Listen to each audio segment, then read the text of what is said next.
The Timeline is a Blue Wire podcast.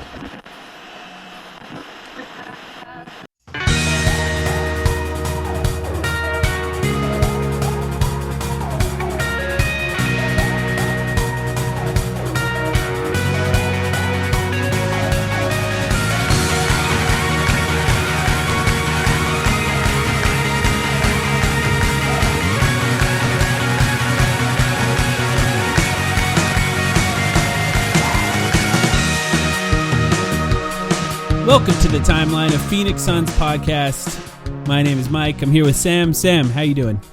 I'm doing pretty well, my friend. Thank you for asking. I am feeling frustratingly Kevin Durantless still, but as we approach the end of week one in off-season basketball purgatory here, I guess we had to come back with a podcast eventually, right? Because it's like the big news has not dropped.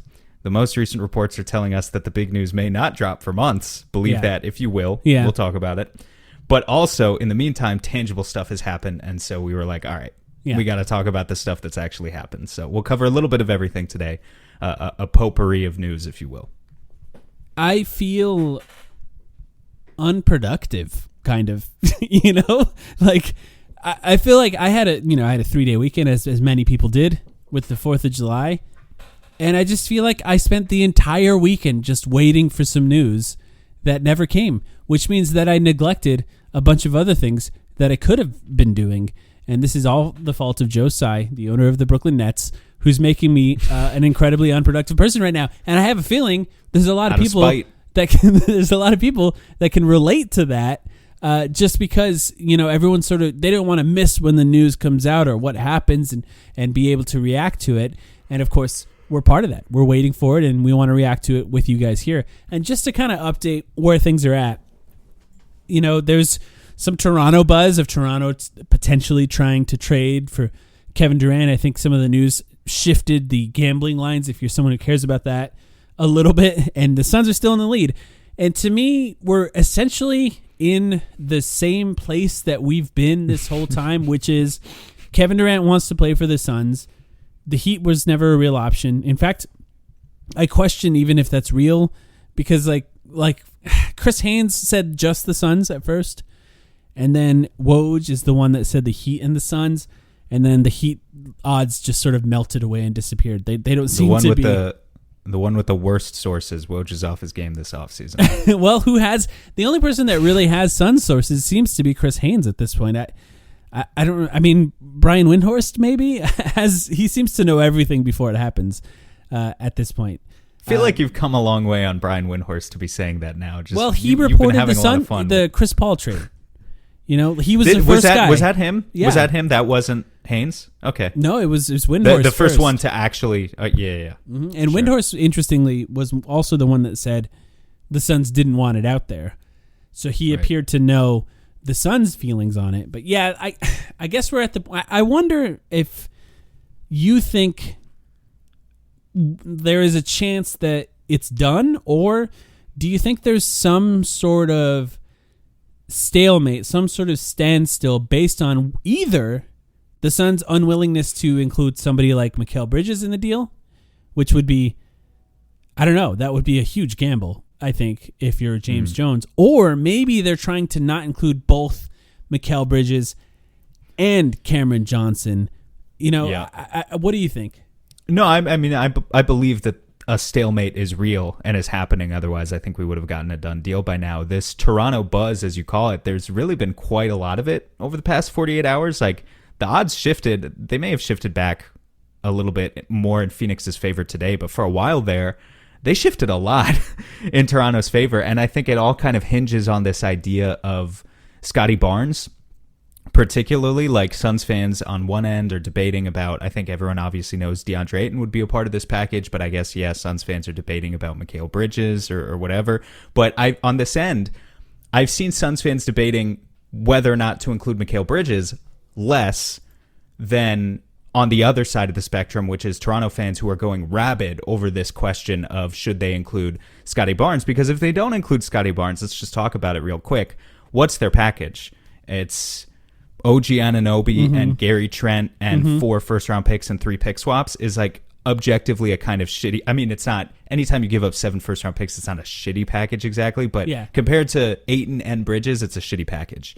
It only gets interesting for me personally if they are willing to give up a guy who was just, rookie of the year runner-up and had a 20-year-old essentially who had a really, really strong, efficient, impactful on both ends of the court rookie season. The type of guy who you maybe think could be a 6-7-time All-Star, who knows, down the line. And, that's only placing the highest of expectations on Scotty Barnes. But, within reason, there's legitimate reason to believe that or to hope that he could be something like that. I liked Toronto. him a lot. So, I liked him a lot.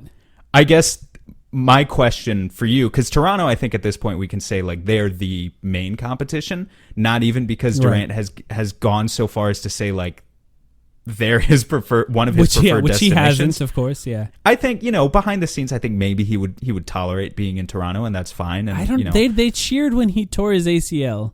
I don't think that. To be honest, Achilles, really. To be honest, Suns fans might have done the same thing. I don't really read into that. They didn't.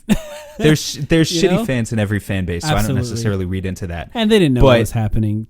Not to defend the Toronto fans, but I guess it just comes down to it's one thing for the Suns to give up 25-year-old Mikal Bridges, who we all love. He's a great player, but the ceiling is just a little bit lower. Which doesn't matter as much when you're trading for a 34-year-old Kevin Durant, and also the fact that the Suns are more desperate on their timeline because Chris Paul is 37. The Raptors are not necessarily as desperate if they're trying to build a core basically around Pascal Siakam and Fred VanVleet. So I guess I'll put it like this: if you were in Toronto's shoes, would you give up Scotty Barnes? Because that kind of feels like maybe the thing that could be holding all this up for who knows how long. I don't know. If he doesn't want to play there, that's tough. If you had some sort of assurances that he wanted to play there, then I think you could win a championship. But I'll say this. If you're setting some gambling odds and you want to recoup some money if everyone's betting on the Suns and they're the most likely destination, getting an entire country to bet on something else is probably not the worst case scenario as far as recouping some sort of money. Because if you're the odds makers and you want to push something to try and make money on another end of a deal, that might be something that you want to do. Try and get people to bet on a different team. I think the biggest issue, and it's basically a test of a superstar, a top 10 player all time.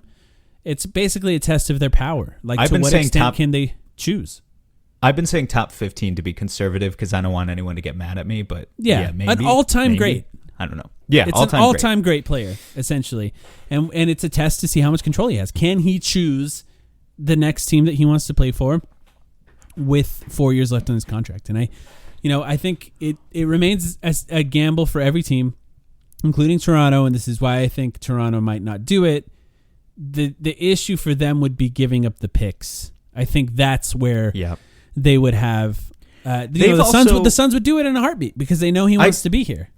Contextually, they're just in a different place in the historical timeline of their franchise too. Like Toronto has already done. They already have a ring thanks to a mercenary who kind of came there for 1 year. And that's kind of why I think the betting lines have shifted, because people are like, oh, they might do it. They did it before. Because they did it before and it worked out. And that's great. And like, obviously Toronto fans don't, accept mediocrity now because of that. They continue to want to succeed and win. But I don't know, you can interpret it as a good thing or a bad thing, but there is an extra sense of desperation, I think, coming out of the Phoenix camp. Maybe not, or internally from the executives, but at least people in Phoenix want this more. Yeah, the fans. I think we're more willing to part with whatever it takes, understanding where Chris Paul is in his own timeline as well. That let's just get this done, and we don't give a shit about our future. In Toronto, I think it might be a little bit of a different situation. Can we at least just address the fact that Woj is clearly a mouthpiece for the Brooklyn Nets at this point? Everything he says is to drive up their leverage on the trade.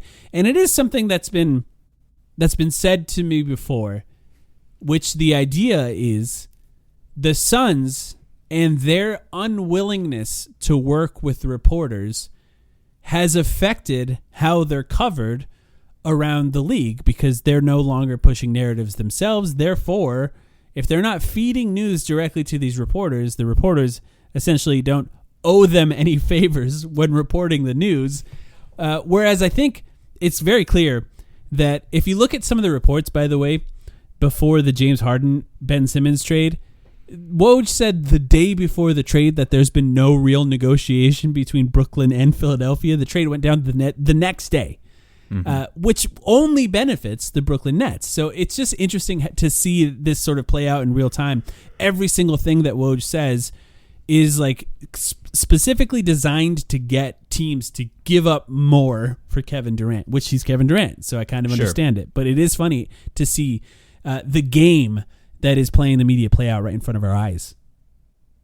Yeah, I guess it's frustrating because I don't know where these negotiations go from here. Like, I feel like we all know what the package is.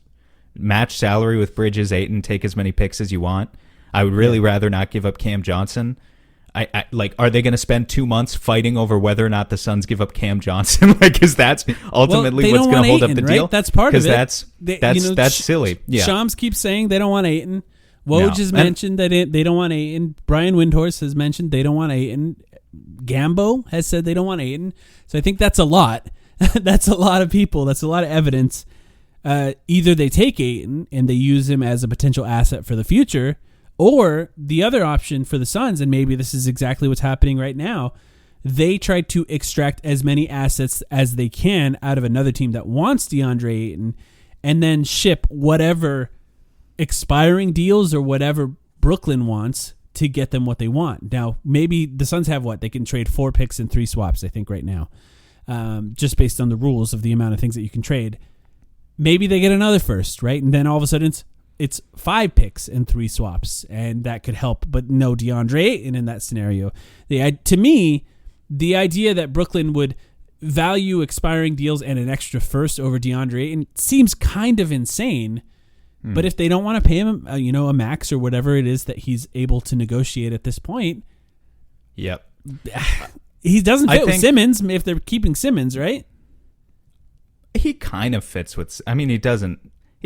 He kind of fits with Simmons. Isn't it just like Embiid, but he can't shoot threes? I don't think it would be the disaster that, like, look, they would need a fantastic lead initiating guard, and where would they go and get that guy exactly? Who knows? But that's kind of the issue. Wait. Let's stop there for a second. You have a fantastic lead initiating guard. Where does DeAndre Ayton stand and where does Ben Simmons stand off the ball? First of all, they don't need to share the court 100% of the time. But it's the exact problems. You put Ben Simmons in the dunker spot, and then DeAndre Ayton has no space under the rim, and vice versa. Yeah, they don't really fit. So if they're planning on keeping Ben Simmons, to me, that's just a problem they're going to continue. Look, if it comes, to be honest with you, man, I know, like, if it push comes to shove there, like, fuck Ben Simmons, who cares? I would rather just build around what I consider a much better asset in DeAndre Ayton at this point. That's fascinating. All of that, regardless of all of that, okay? Because I don't think any of that matters. Brooklyn's holding out for a star. It's not just about picks. Right. They want a star. At least that's what they're telling people. I don't think they're going to get a star. I think the best star on the market is Donovan Mitchell. I think Utah is going to commit to mediocrity for the next year to save their precious All-Star game, and then maybe Donovan Mitchell is no longer a member of the Jazz within a year or two. But I don't think they're going to get Donovan Mitchell. So where do they get the star from? I don't blame them for spending the next 2 months trying to open something else up and get another avenue. If you really don't believe that Ayton can be that star, if you really don't believe that Bridges can be that star, and I certainly don't blame you for that mode of thought. But where's the other star going to come from? Well, let me ask you this: would you take the Suns? Let's call it their best non-Mikal Bridges offer, which is essentially DeAndre and Cameron Johnson and salary filler, and offer that to Utah along with 4 picks, let's say, and maybe a swap or 2. For Mitchell? Instead of getting Durant? Yeah, say you're just like, all right, they're not going to do this. We can keep Mikal Bridges. Maybe we get Donovan Mitchell. Now we have Donovan Mitchell, Devin Booker, and Mikal Bridges in the future. Yes, it's not Durant. And it's not, look, as good as Donovan Mitchell is, it's not close to Durant. Durant's a lot better than Donovan Mitchell, just to be clear, because I know some people are thinking, oh, you get to keep Mikal Bridges. Yeah, it's not close to the same. Yeah, it's just tough. for the record. Would you do tough that? because those returns, those like slight kind of differences between Mitchell and Durant, they really matter a lot in the playoffs when you're actually trying to propel past teams. And really putting me on the spot like this. What'd you say? 4 picks? Let's say 4 picks and a swap. Ayton, Cam Johnson, 4 picks and a swap for Donovan Mitchell. Yeah, it's a lot. At what point in the summer am I doing this? Am I doing this 6 weeks from now? I don't know. I'm not doing it. I'm not doing it if the KD dream is alive. If the KD dream is alive, I'm not doing that. If the KD dream is dead, I'll pivot. Yeah. What if you just leak it that you're willing to do that, and then that puts pressure on the Brooklyn Nets to actually make the move because maybe they don't get as many picks from someone else. That's the exact kind of thing the Suns don't do. They don't play the media in that way. And look, to be honest, the idea that the media reporting something puts any pressure on a team is fully just made up by the fans. We have no idea if that's actually true. But yeah, go ahead. What were you going to say? No, I think if you tried to leak through the media, Utah wouldn't play that game either, though. I think Utah they don't want the smoke. They don't want the PR hit of a Mitchell trade right now. They're not convincingly trying to fool people into this idea that they're building or retooling around Donovan Mitchell with Walker Kessler or Jared Vanderbilt maybe as their starting center as of today. So difficult situation for them. But last thing to say on this, let's just clarify. They don't want DeAndre Ayton. Let's say that. Who do you think does right now? Like, what are the best DeAndre Ayton options as we understand it? And I'll say, as far as I know, what is possible right now. We have the Spurs who are out there. They haven't used all their cap space. They have the ability of trading very little and still being able to have enough cap space to sign DeAndre. And maybe the Suns could get a young player and Pirtle, for example, and then maybe the young player is considered like a pick, like an extra pick for the Brooklyn Nets. There's Indiana, which is one of the rumored, I think, teams that we've heard around a little bit as a potential suitor. They also have a little bit of cap space, not quite enough to offer him a max, but enough that they don't have to get rid of a lot. And then, of course, we know Miles Turner would be gone in that scenario. So maybe Miles Turner as an expiring contract is something that they could want, and also potentially a better fit with Ben Simmons if we're talking about a floor spacer. And then the Raptors have been rumored as a potential Ayton suitor. Who knows if OG Anunoby would be available in that? But like OG Anunoby kind of died down a little bit in the past few days with the KD frenzy. But yeah, they're still in the conversation for that. I still think there are scenarios where they would take Ayton as a consolation prize. Yeah. And then lastly, the Utah Jazz, who are supposedly interested in DeAndre Ayton. Last time we talked, there was no Ayton news. Now we have the only real rumors we have are the Raptors, the Jazz, and then like a small rumor floating around about the Pacers. So that's more, and that's good for DeAndre Ayton, who's clearly the best free agent left. And look, you can say the entire market has just completely cooled on him, which is technically true. But maybe there's a team that really wants him. They just need this trade to go down first. That's also a possibility. So there could be a scenario where he signs a max right when this is announced and we find out where it is, and maybe they've been interested in him the whole time. We just needed a trade to go down. But you have any thoughts on the DeAndre Ayton market and where it stands now? How much sleep do you think DeAndre Ayton has gotten in the past 4 days or so? Well, 2K22 is kind of an older game. I imagine he's mastered it by now. So more or less, over under 2 hours a night. Probably around 2 hours. That's his normal. Around 2 hours. Yeah, that's his average. I don't see any market movement here. Really, I think Indiana continues to be the team that's a little bit scarier than the rest because they have nothing to play for in a way, and that makes them more dangerous. They have the cap space where they could just throw the poison pill, so to speak, offer at Ayton, and yeah, the Suns would be in a difficult position. The rest of those teams, I don't know, man.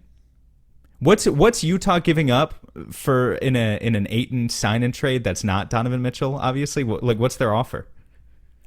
I don't know. Why would they want Bogdanovich and what? Like I don't know. You know what? Yeah, they technically they would need more coming to them if.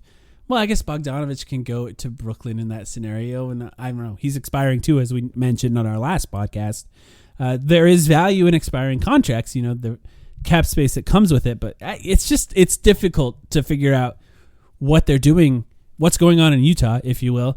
But like, why would they even want DeAndre Ayton if they're just fully rebuilding, I don't know. Maybe he doesn't make them good enough in their mind if Donovan Mitchell's gone to win enough games to be out of the Wemby race, for example. But yeah, it's just kind of confusing. I'm not quite sure. To me, it sounds like if they want DeAndre Ayton, it would make the most sense to want DeAndre Ayton to play with Donovan Mitchell. But maybe they don't feel that way. So it's difficult to really gauge what their involvement is in this. I think DeAndre Ayton and Donovan Mitchell in the Western Conference next year is like a 7th seed. Like it doesn't exactly inspire confidence. They're worse. They're worse. They're obviously worse. I mean, say what you will about Gobert's offensive impact in the playoffs. Obviously an issue, the fact that you can't throw him the ball. But the regular season defensive impact, I mean, there could be a difference of 10 wins there, honestly. Their next best offensive player, if they keep like Bogdanovich, is just older now. And then they have Mike Conley gets older as well, one of their other best offensive players. Yeah, and then also, no Joe like, Ingles. They've replaced like Joe Ingles with crap. No Royce O'Neal. They have like both. I mean, look, it's July 5th. Teams don't have to be finished products right now, but Utah's got holes. They've got like Malik Beasley and Jordan Clarkson. They got no wings. Who are the exact same player, so they need to get rid of one of those guys.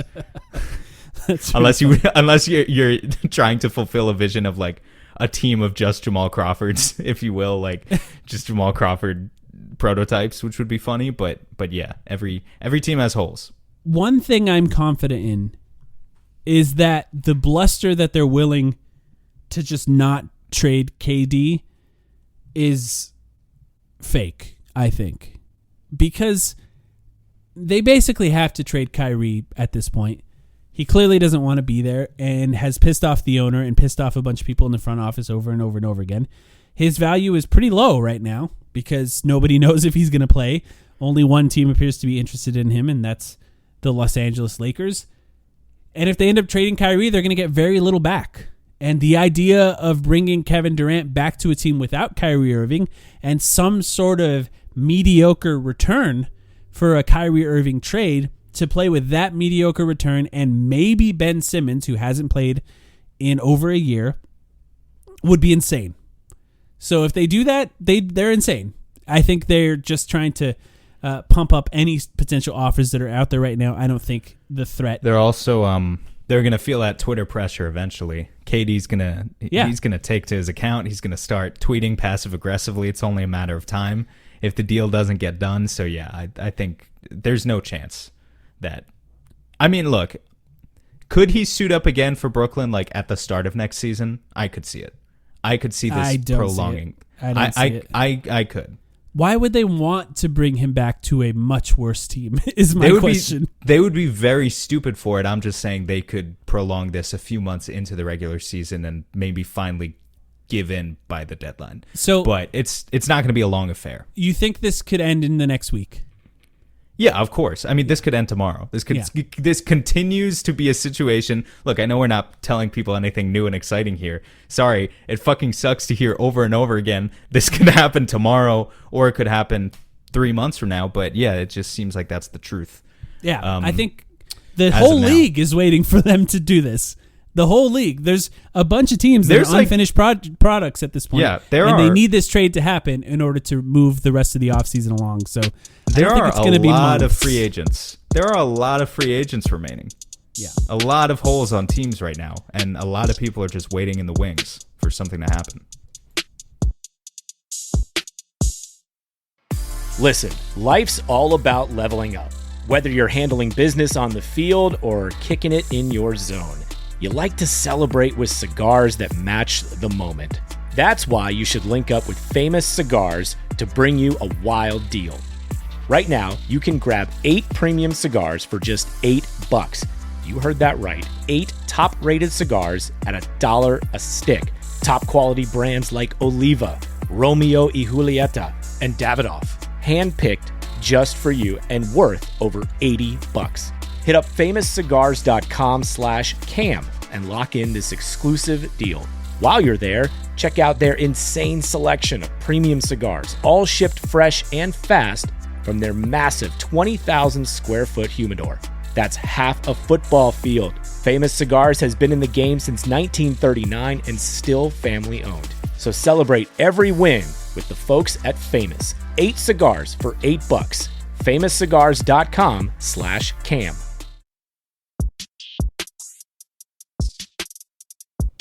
So the Suns signed some players. Actually, they signed, 2 players and traded for a One player? Using and cash. Actually signed 3 players, really, yeah. Actually. Let's talk about that, because this is actual news. And look, we're a Suns pod. We cover the margins as well. We're not just going to talk about Kevin Durant. We got to talk about, let's actually first talk about Damian Lee. I think that was the first signing that they made in this offseason. Damian Lee, who most recently played for the Golden State Warriors, mostly in the regular season, not very much in the playoffs, who had, a worse season this year than his previous season. And, what are your first thoughts on Damian Lee? This is a minimum deal, which I think is important to point out. I'm going to talk about all of these under the context of, we're not talking about KD anymore. We've talked about KD enough today, but under the context of, if you get KD and you're replacing kind of depth in the rotation, right? Those are the types of moves we're talking about. And I'm not giving these the expectation of this is the Suns offseason. The Suns offseason was under no circumstances, Damian Lee is not the big splash of the offseason. At least, if we look back 2 months from now, and if he was the big splash of the offseason, obviously that was a colossal failure. And we'll go into James Jones for that, I suppose. But we're operating under the assumption that these guys are kind of second string / third string guys. Maybe some of them can eat up more minutes than others, but that's what we're talking about right now. Minimum deals here. Mm-hmm. And as a guy who is on a minimum deal, I really like Damian Lee. I think he's essentially a system player. I think he's of the Landry Shamet mold in many, many ways, except the difference being you didn't trade a first-round pick for him, and he costs literally 1/10 of the money now, or maybe 1/8 of the money. Mm-hmm. So, 7.4 points, 3.2 rebounds, 1 assist last year. You're right in that his three-point percentage dropped. It was below his career average at just 34% last year. His career average is closer to 36%. But at least in theory, this is a guy who's a bit of a movement shooter and definitely a standstill catch-and-shoot shooter, who has also experimented at some points throughout his career, particularly in the years where Golden State was really, really bad, with a little bit of self-creation and a little bit of just, we need you to be a guy who can eat up 25 or 30 minutes in our rotation and give us 10 or 15 points. He's played that role before, only on bad teams, only on bad versions of the Golden State team. Mm-hmm. But he's still done it. And, I think he's a guy who can be a minutes eater, particularly if the Suns deal with any injuries in the upcoming season. He should not be a guy who's in the main bench unit to me, but I liked the signing. Just think about the minimum deals last year. I think it was just Elfrid Payton and Bismack Biyombo. Mm-hmm. Then you have Ish Wainwright, who was on that 2-way, who was technically converted. So you can say Ish Wainwright. And, Biyombo was a home run minimum signing in the middle of the deal for the Suns last year. So, and look, they brought him back, which we'll talk about next. But Damian Lee is essentially what Elfrid Payton is for the Suns as a minimum guard who can play in the regular season and will not play in the playoffs. And most of the time, guys on minimum deals who aren't veterans who've been around for a very long time and who are just signing small deals to ring chase, most of the time, those guys don't get minutes in the playoffs. And that's kind of what Damian Lee is. He's a guy who's going to play in the regular season. I do think for his position, he's a surprisingly good rebounder, which is rare for the Suns to have a positionally good rebounder. So that's kind of nice to have a guy who's a plus rebounder for his position. And I think he's a pretty good cutter. If his 3-point percentage could go back up to where it was in the previous season, I think that would help the Suns a lot, especially because he's got the ability of running around screens and shooting threes and stuff like that. It's kind of a test for Monty Williams to see if he could make him a better player than he was last year. And if he can, that would help the Suns out a lot. He was at 40% from deep, to your point, last year, which is if he could hit that, that's nice. Yeah, that's a good player. He's not a great defender either, but he's not a terrible defender. He's not going to get beat. He, like you said, he's a minutes eater during the regular season. And I do think the fact that he's a good cutter and he's a surprisingly good rebounder are good things for his position. I think those are things that the Suns could benefit from with people like Chris Paul and Devin Booker on the team. And, if Kevin Durant's on here, we can have a different conversation. They've played together before. They seem to be friends. And yeah, we'll see how it goes. I don't think it's a terrible signing. I think as far as minimum deals go, that's a pretty good one. It's nice to have a young guy on a minimum deal, I'll say. Any other Damian Lee thoughts? No, not particularly. I mean, you mentioned the fact that he was a minutes eater. I would just say, like, he played 20 minutes per game flat in the regular season and across 63 games last year for Golden State, like the team that won the championship. Like, that's a significant number of minutes. You know, if he was really this awful player, all this just to say, I don't think Damian Lee is going to wow anyone, but I think he's going to be pretty clearly a cut above Elfrid Payton, where it's like anytime Ayton touched the floor for Phoenix, you ripped your hair out.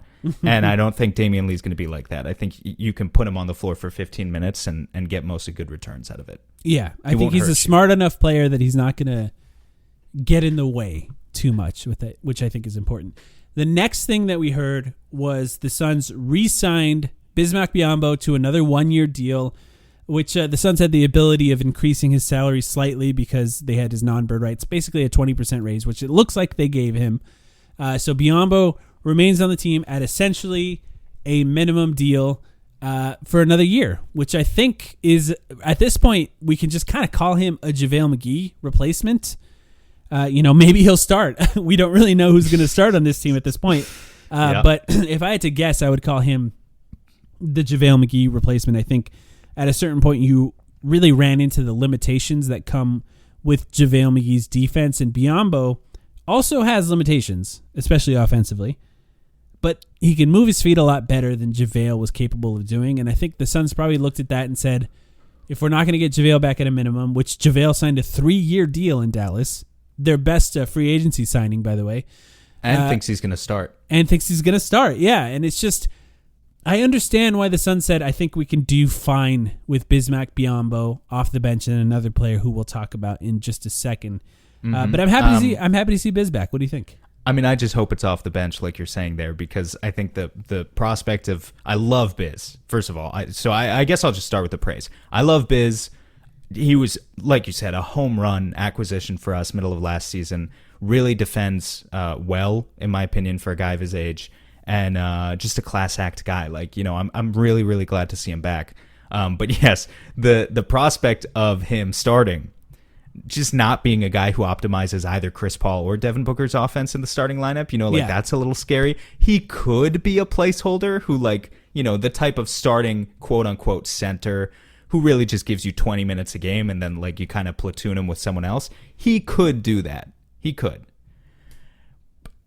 I would rather he not. So it depends. The team's not done, so we won't. Team's not done. We'll see what happens. There's still one free agent we can talk about later that could. Dario Saric maybe is the starting center as of today. Maybe he's probably the best player of the centers that are on the roster if he's healthy. He's the best player of the centers who are on the roster right now, but that's also not great. And also he could be traded any day. So the center situation with the Suns right now is a little bit of a mess. But I definitely think in a backup role, Biz can handle his shit. I trust him. I have full confidence, full faith in him defensively, scheme-wise, with whatever you ask of him, he'll be able to do. I mean, not switch 5 out constantly, play on the perimeter, you know what I mean? But within reason, he can do what you ask of him. He leaves everything out there on the floor every night, and he's just a really easy guy to root for. So for a veteran minimum deal, no-brainer. Seems like a good guy, which is nice to have good guys. You need vibes guys on the team, especially if you trade for Kevin Durant, he's got weird vibes sometimes. You want to have good vibes around Kevin Durant if you trade for him. And I think Biyombo brings the good vibes. Speaking of the center position for the Phoenix Suns, the Suns also traded cash for the Aussie, Jock Landale, who most recently played for the San Antonio Spurs, was traded to the Atlanta Hawks. And now he'll be on the Phoenix Suns next year, we think, because as of right now, interestingly, for the record, this trade has not been completed yet, which is a little odd. I'm not going to say it's weird, but if you have some sort of conspiracy on how this could be related to Kevin Durant, feel free to send it my way. I like conspiracy theories this time of year. It's interesting. Jock Landale, though, on the Suns, a rookie, technically last season, 26 years old, is obviously, he's going to be 27 next year, a 27-year-old second-year player traded for by James Jones is, first of all, hilarious. Just the fact that James Jones found a way to do that again.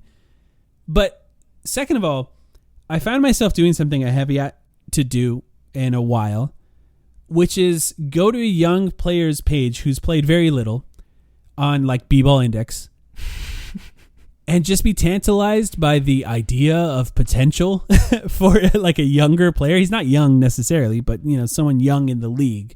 When you cover the Phoenix Suns right now, you take what you can get. 26 is young for us. Yeah, he's a young guy. It's like a developmental project. Yeah. What is he? He's older than Devin Booker, funny enough.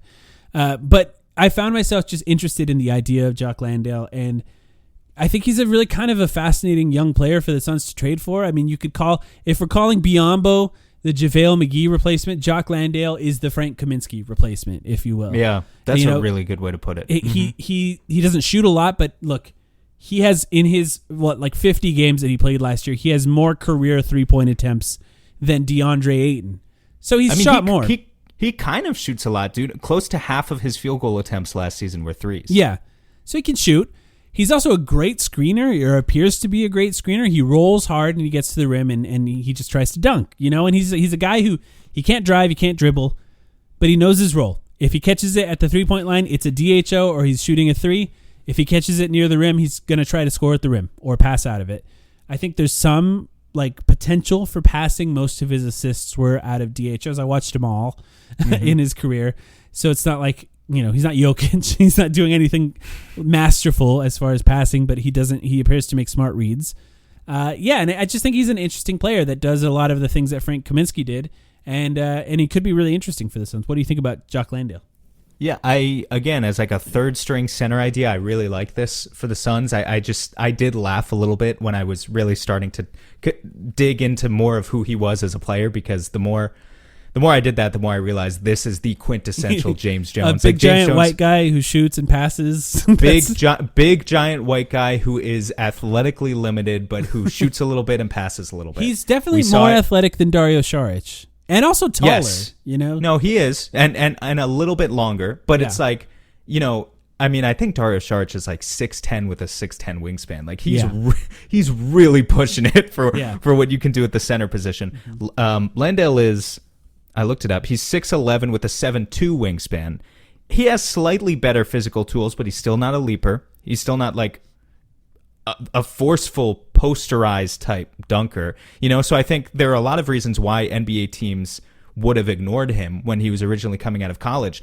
But a big reason they ignored him is because he didn't have the skill yet. He was not a shooter in college. He didn't shoot threes in college. Maybe he took a few attempts.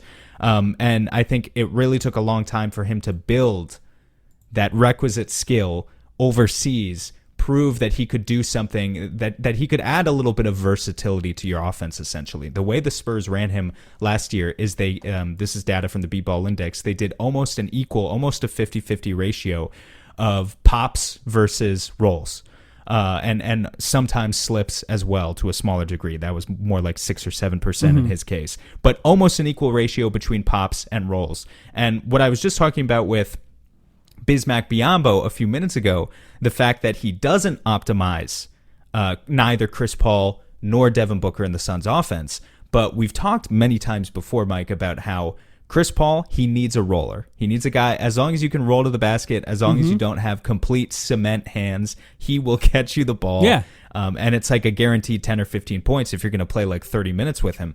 Booker, on the other hand, as a guy who increasingly has maybe been driving to the basket a little bit less than we'd like to, would benefit massively. We've talked about this a lot before. At least this is our theory, right? And you can, if you disagree, you can chime in. But our theory being he would benefit from a guy who can provide a little bit more spacing. Maybe if you got more 5-out spacing next to Devin Booker, that he would be more readily encouraged to drive to the rim. His finishing numbers would go back up, and kind of it would benefit everyone in the offense all around. It's kind of hard to find the perfect centers who can do both for both Chris Paul and Devin Booker all the time. So I feel like what the Suns are doing here is they're just kind of taking a platoon approach of, hey, let's give you guys who can eat up some minutes and do a little bit of both. And I don't think Landale is going to be the answer for the Suns starting center position this year or anything. But the fact that he can pop a little bit with he can pop a little bit with Devin Booker. He can roll a little bit with Chris Paul. he's just going to fit seamlessly into the offense, I think. And then also just playing that connector role at the top of the key from the elbow. He's going to play 0.5 offense, and that really matters to James Jones as well. I think he's going to get minutes on this team. I think he is currently probably the third string center, depending on how it works. But Frank got minutes, and centers aren't always healthy. It's rare to have centers that play every game. So I think there's a chance he gets some minutes, and we'll see what kind of scenario he ends up playing for the Suns. One more player. The Suns signed Josh Okogie to a minimum deal for the Suns right now, who is a defender and doesn't really do much else. Smaller guy. I think he's 6'4", a strong player, a pretty good defender. Wingspan. 7-foot wingspan. That's Yeah, it's got James long Jones. arms. Yep. Yeah, he's one of those guys that, boy, if he could just shoot threes, he'd probably have like $50 million more in his bank account, like legitimately. Yep. And he just can't. And I don't think that that's ever coming. I think he tops out at like 52% true shooting percentage on his career. Some years worse than others. He can do some things with the ball, but if you have him on your team, your goal is to limit the amount of things he does with the ball. I think he's the type of guy that you have on your team if you have a pretty good offense and you need one guy that just needs to guard somebody for a good stretch of the game. We'll see what the roster ends up being, because Josh Okogie, you would like it if he was in a small role. There is the potential of him playing a larger role on this team, being that maybe the offense that this team has could make up for some of his offensive struggles. But yeah, I think it's another player that I think is not a bad signing. A young player who's hungry, who will probably play pretty hard and has guarded a lot of good players in the league, sometimes better than others, but has done pretty well, I think, so far in his career. Low key, this is the one I like the most. Interesting. But I say that with some hesitation because I also recognize it's got the most. It's the biggest swing candidate. Let's see. I'm not gonna say that Josh Okogie swings the Suns season. Right. That would be hyperbolic. maybe I would just for the jokes. But it really sucks that he can't shoot, man. It really sucks that he can't shoot. And you know what? You know what's stupid about this? They say free throw percentage is the biggest correlation with 3-point percentage, like how well a player shoots in from the college line, at least, or from the free throw line in college. That's supposed to be more predictive of your NBA 3-point percentage than your college 3-point percentage. And they've proven this. It doesn't work in every single case, but they have shown this in the past. They have demonstrated it. Okogie's come into the league through 4 years now. He's a 76% free throw shooter. That's really, that's fine. That's pretty good, almost. It's not great. It doesn't wow you. But, the average 70... I'm just taking a stab at this, but I think this is going to be pretty close. The average 76% free throw shooter in the NBA is probably, a 34% three-point shooter. It's not a bad shooter, typically. Interesting. At the wing position, right? Wouldn't you agree? That's Jay Crowder-ish. It's most guys who are in the mid-70s, they're fine. You don't have to completely he shot, 29% last year, I think, right? 29 last year and 28 for his career. And that's why I say he's the biggest swing guy. Because let's talk about the good with Josh Okogie. His defense is legit, particularly his point of attack defense. And if Mikal Bridges goes out in a Kevin Durant trade, the Suns need a guy who is just long and agile, and you can send out there against tough defensive or take on tough defensive assignments. Because let's just think about the roster right now. Who else are you going to choose for that? We got three guys we know are going to start if Kevin Durant is traded to the Suns. You got Chris Paul, you got Devin Booker, you got Kevin Durant. Then there's a center. You know there's going to be a center. That leaves one position open. The ideal player for that position is clear. It's Mikal Bridges. Say he's gone. Mikal Bridges guards the best offensive guards in the NBA, offensive wings in the NBA on a regular basis. Say he's gone. You could either have Chris Paul or Devin Booker guarding Steph Curry, John Morant, or whoever. Or you have another player that's capable of doing that who has the size to play the three. That's pretty rare. Josh Okogie doesn't quite have that kind of size, but maybe he can. I don't know. I mean, I think he's got the size for the Luka Doncic matchups, the Damian Lillard matchups. These perimeter-oriented players that Mikal would always take. Yeah. And it's What, are you going to put Jay Crowder on those guys? I mean, he might be fine. Oh, yeah. Are you going to put Devin Booker? You might have to put Devin Booker on them. Like, if you have Jay Crowder starting. You going to put Ish Wainwright on those guys? You know what I mean? Well, like, now we're talking. There's some funny, wonky ideas, and I think just Okogie is probably, out of all the guys we have just on the roster right now, in a post-Mikal Bridges world, he makes the most sense. And the data backs it up as well. This is data from the B-Ball Index that says last season, Josh Okogie, what they do is they split up opposing players into what they call usage tiers, and there are 6 tiers. So there's guys in usage tier 1. Those are the guys who have the most touches, the most field goal attempts, the most everything. And it goes all the way down from tier 1, tier 2, down to tier 6. A tier 6 guy would be like a Matisse Thybulle who just stands in the corner and be like Josh Okogie. Right. It would be like Josh Okogie actually on offense. Josh Okogie, his time of possession out of the time he was on the court, or his rate of possession, defending usage tier 1 players, was in the 89th percentile last season. His rate of possession defending usage tier 2 players was in the 67th percentile. And then as you go through usage tier 3 through 6, it drops significantly to below 50% for essentially everything. Which is to say, when this guy was out on the court, he was taking tough assignments. And for the Suns, he could continue to take tough assignments. It really all hinges on the shot. Because if he shoots 27% from deep, he's effectively unplayable. Just being honest. And it's pretty much 5-on-4 on offense. Yeah, that would be like Jay Crowder in the playoffs. Pretty much. If you have Kevin Durant, maybe you can get away with that. But otherwise, it's going to be really, really tough. Yeah. Now, if he shoots 33% from deep, which would be a career high year for him, but in my opinion, this might is be the most open he's ever been. He's only played on bad teams. A 75% free throw shooter should be able to hit 33% of his wide open threes. Yeah. He fucking should. He won't. And if Josh Okogie can give you that, I'm not a shot doctor, but like if you can just fix him that much, I mean, he could play 25 minutes a game, honestly, and be really important. I mean, he could be really people important. have been saying that his whole career, but look, maybe the change of scenery will help him. He's only played on one team, and it's the Minnesota Timberwolves. They haven't been all that impressive over his time there, other than this last year that they were capable of making the playoffs. Let's talk about the Summer League roster real quick, and then we have a few questions I want to take from Discord. The Suns released their Summer League roster. Turns out they do have a Summer League team. We weren't actually sure. They have multiple guys on this team who are 28 years old, and only one player born past the year 2000. The rest of them, of course, born in the 90s. One of the oldest Summer League teams I think I've ever seen. Headlined, of course, by Ish Wainwright, one of the older guys on the team. 6'5" forward. We know Ish Wainwright. We love Ish Wainwright.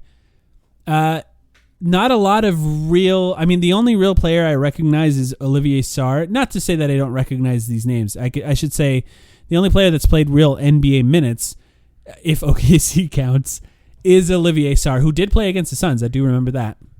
And it's played like a solid 20 games last year for the... And yeah. Granted, it's the Thunder. A lot of guys did. It's the Thunder in the COVID season specifically, but he played like 20 NBA games last season. That's a legitimate campaign.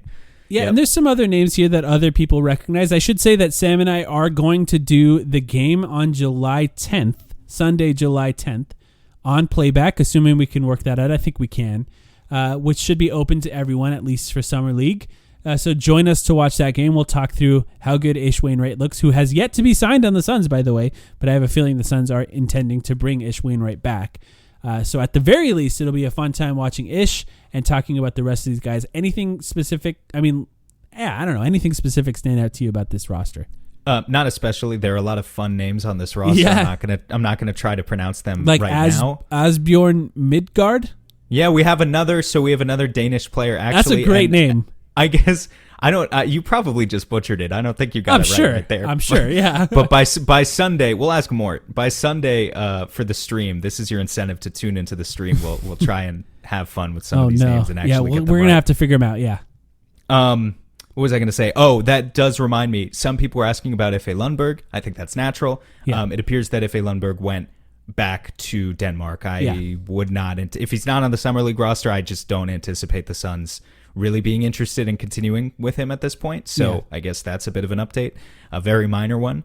But yeah, it should be fun. As always, Summer League is just like, it's the best, dude. It really brings out the best in fans and the worst in fans. Like, you're just allowed to be the most irrational versions of yourselves. I was watching Chet. I was watching Chet before we came on to record today. I'm having a great time watching Chet. He looks fun.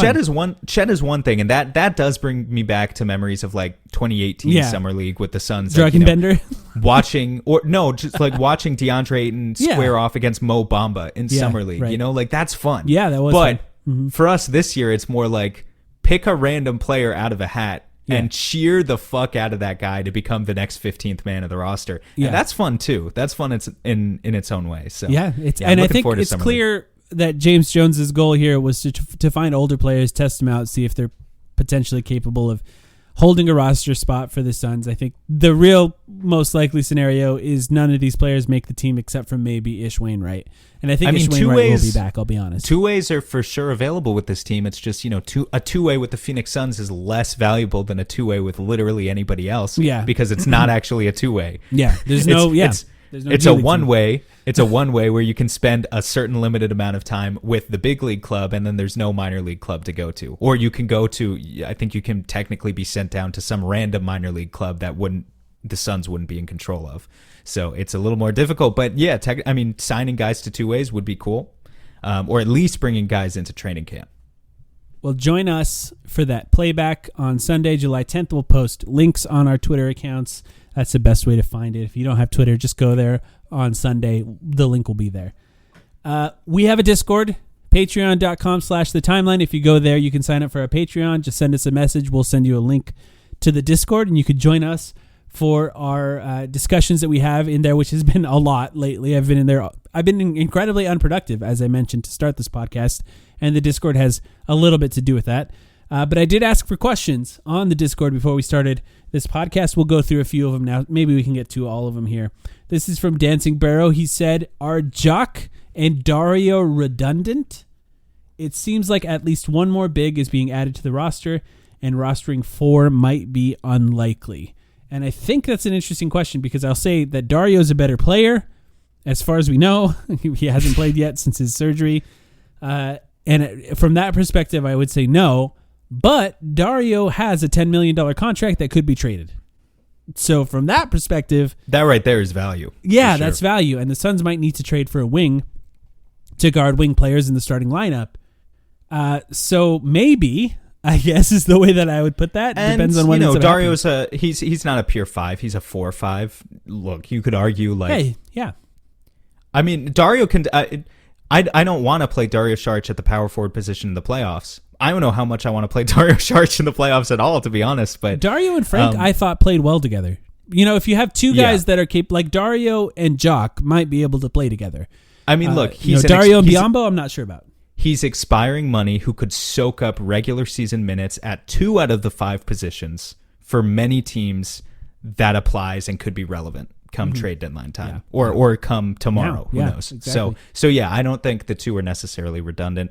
Their skills are, if we're just talking about basketball X's and O's, a little more similar. Dario's definitely a better passer though, still, from what I've seen from Jock. Like, he has, I don't want to use the word potential. He has the capacity to make some short roll reads, but I don't think I've seen anything from him. I've seen like 3 in all of his assists. Dario makes some like open court reads. I mean, I know we haven't seen him play basketball in a while, so I think people forget, but he makes like open court reads that really shock you sometimes. He came in as a point forward. That's what people thought he was going to be. Let's see. Annie Barkley or Nabarkley said, based on who is left in the free agent market, who's your ideal fit for the Suns? Can I just mention that Thomas Bryant has yet to be signed, and if the Suns need a starting center... talking about centers again. Yeah, maybe if the Suns end up getting rid of one of these guys, or maybe the Suns end up trading Dario Saric, that wouldn't be the worst case scenario. Thomas Bryant, who can kind of shoot, at least from mid-range, can screen, can roll to the rim. He's injured a lot, and that maybe that's why you get him at a lower deal, and the ability to sign him, say, on the tax-paying MLE if you end up signing him for that. But I wouldn't mind that. So I'll just throw him out there. Do you have any other names that you could think of? It's not. It's Grimm, right? That would be all right. I haven't thought about that. No, it's more so just the fact that the Suns don't have. What are we up to? 13 players. Yeah, I think we're up to. Some of these guys are going to be gone soon. I think we're up to 13 right now, not including Ish Wainwright. And so it's just getting hard to figure out exactly how many spots they will or won't have because we're just waiting on the ball to drop with a potential trade.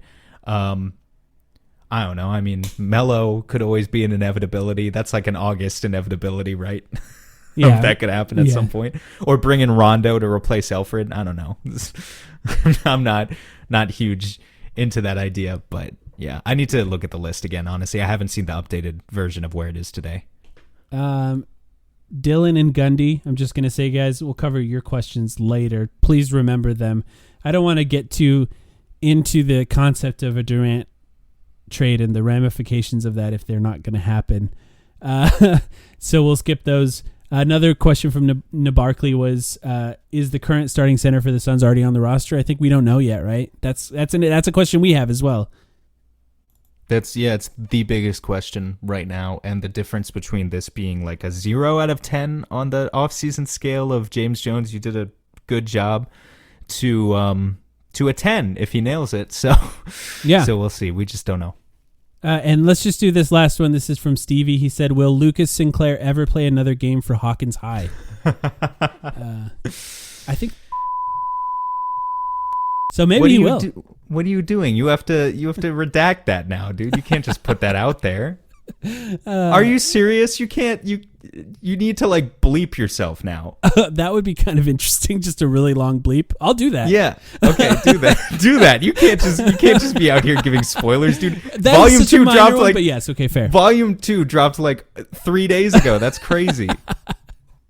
So yeah, I guess we'll see. You have anything else before we go here, Sam? No, I think that's it. Excited for Summer League again. First game, we said we will be covering the game on Sunday, but the first game technically is Friday night. So just in general, keep your eyes peeled. It's coming up. Yes, that should be fun. I appreciate you guys for giving us questions on the Discord. Once again, if you'd like to join, just go to patreon.com/thetimeline. Sign up for our Patreon. You can sign up for as low as $3 up to $10 a month, and we'll send you a link to the Discord. Hopefully, I don't know when we'll be back. We're probably going to do these check-ins every few days until we have some sort of answer, which was not necessarily our goal, but we have no idea how long this is going to take. And as things come down, as different news pieces are shared with us, we'll share them with you and give our opinions. So we appreciate you guys, and we'll be back, I don't know, sometime soon.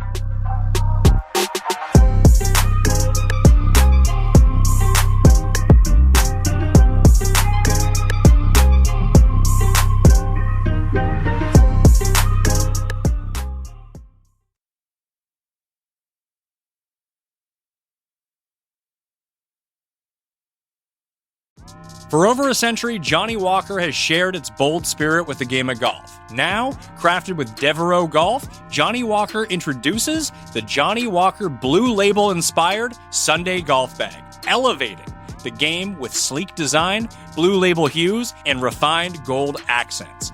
Celebrate your hole-in-one with a premium Sunday bag crafted by Devereaux Golf. Submit proof of your achievement to johnnywalker.com/blue-in-1. Please drink responsibly.